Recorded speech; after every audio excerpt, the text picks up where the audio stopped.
इस पत्रकार वार्ता में आप सबका स्वागत है। हमारे बीच में हमारी पार्टी के सम्मानीय अध्यक्ष डॉक्टर राजीव बिंदल जी और हमारे पार्टी के वरिष्ठ नेता रणधीर शर्मा जी, बिट्टू वर्मा जी भी हमारे साथ में हैं। हिमाचल प्रदेश से राज्यसभा के लिए एक सीट का चुनाव कल 27 तारीख को निर्धारित है और एक लोकतांत्रिक व्यवस्था के अनुरूप भारतीय जनता पार्टी ने अब की बार राज्यसभा की इस सीट के लिए श्री हर्ष महाजन को कैंडिडेट के रूप में उतारा है।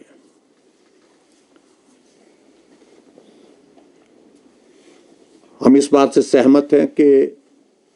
कांग्रेस का भले ही बहुमत है, लेकिन एक लोकतांत्रिक व्यवस्था के अनुरूप भारतीय जनता पार्टी को चुनाव लड़ने का अधिकार है और उस अधिकार का हम उपयोग कर रहे हैं। लेकिन मैं इस बात को देख रहा हूं पिछले कुछ दिनों से, जब से भारतीय जनता पार्टी की ओर से इस राज्यसभा की एक सीट के लिए हमने कैंडिडेट घोषित किए हैं, उसके पश्चात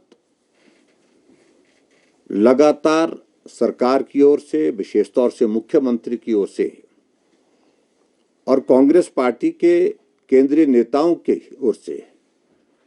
विधायकों के ऊपर लगातार दबाव बनाया जा रहा है। और जब हमने कहा कि लोकतांत्रिक व्यवस्था के अनुरूप विधायक चुने हुए प्रतिनिधि हैं और उनको अपने वोट देने का अधिकार है और एक आत्मा के स्वतंत्र होकर के स्वतंत्र आत्मा के रूप में जो है अपनी अंतरात्मा के साथ वो मतदान करे, हमने सिर्फ बात इतनी कही, आत्मा की आवाज के अनुसार मतदान करें। लेकिन फिर भी उसके बावजूद जो दबाव डालने की प्रक्रिया शुरू की गई है, उसमें एक चीज सामने आई है जिसका मैं पहले जिक्र करना चाहता हूं कि एक व्हिप राज्यसभा के इस चुनाव में कांग्रेस पार्टी के कैंडिडेट को वोट डालने के लिए जारी किया गया और ये जो जारी किया गया है, ये तारीख है, ये 22 तारीख को किया गया है। और हर्षवर्धन जो इनके मुख्य सचेतक हैं, चीफ व्हिप हैं विधायक दल के, उनकी ओर से, और उसमें जो लिखा गया है उसकी कॉपी आप सबको उपलब्ध होगी, लेकिन फिर भी मैं आप सबके बीच में इसको पढ़ करके सुनाता हूं।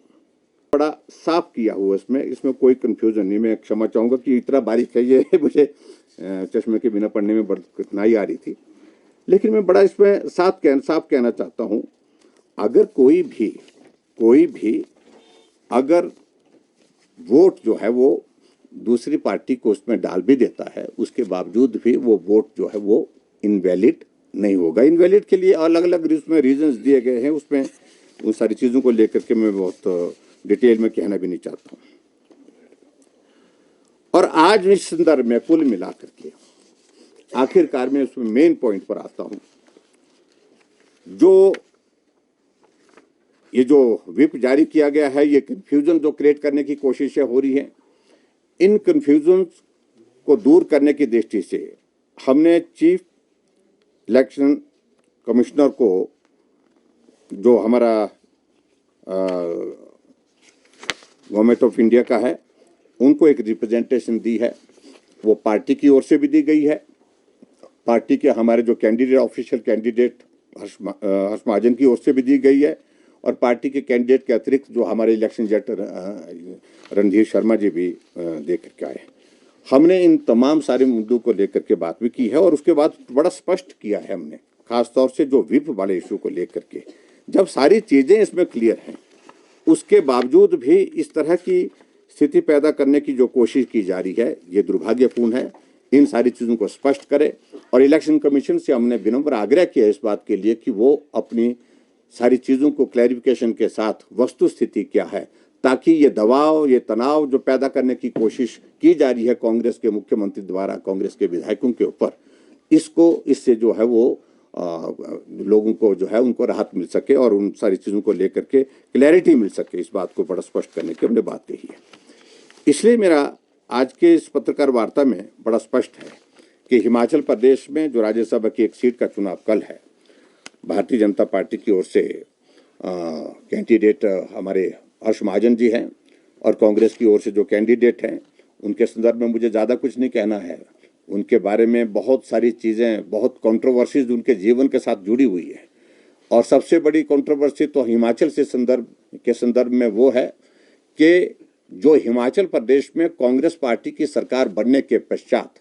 पहला निर्णय प्रदेश सरकार ने लिया था कि हम वाटर सेस लगाएंगे और वाटर सेस को लगाने के लिए उन्होंने वाटर कमीशन भी कॉन्स्टिट्यूट किया और उसके बावजूद जो कंपनियां हैं दूसरी, उन कंपनियों ने वकील हायर किया और ये मनु सिंघवी जी वही वकील है जो सरकार के उस पहले निर्णय के खिलाफ कोर्ट में वकालत करने के लिए खड़े हैं। लेकिन उसके बावजूद मुझे मालूम नहीं क्या व्यवस्था है, उस व्यवस्था के तहत भी इन्होंने उनको कैंडिडेट बनाया है। और मैं तो यही कहूँगा मुख्यमंत्री जी को कि जिस व्यक्ति ने आपके मुख्यमंत्री बनने के पश्चात जो पहले निर्णय का ही विरोध करने के लिए कोर्ट में खड़े होकर के बात कहने का निर्णय किया है, वकालत करने का निर्णय किया है, आप भी इसके समर्थन में मत जाइए, क्योंकि ये भी आपके विरोध में है और आपके विरोध में जब ये है तो आप भी इसके पक्ष में मत रहिए। यही हम उनके इसके सिलसिले में कहना चाहते हैं।